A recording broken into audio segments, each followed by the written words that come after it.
C'est au début de l'après-midi à Boston, vers 14h40 hier, que la première bombe a sauté au bord de l'avenue empruntée par les marathoniens.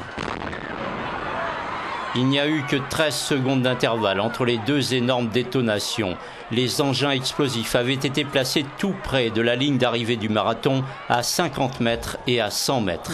Et bien évidemment, c'est là que les spectateurs étaient les plus nombreux, des dizaines de milliers, à attendre les coureurs, les uns après les autres.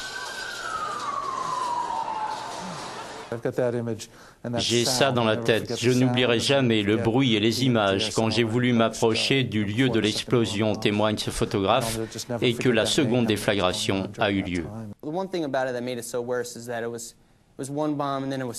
C'est si terrible quand il y a une bombe, puis deux bombes, et vous ne savez pas où elles étaient.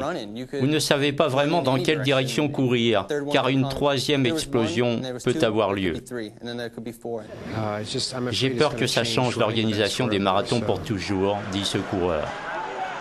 Boston pleure notamment la mort d'un petit garçon de 8 ans. Il a été tué alors qu'il attendait que son père franchisse la ligne d'arrivée.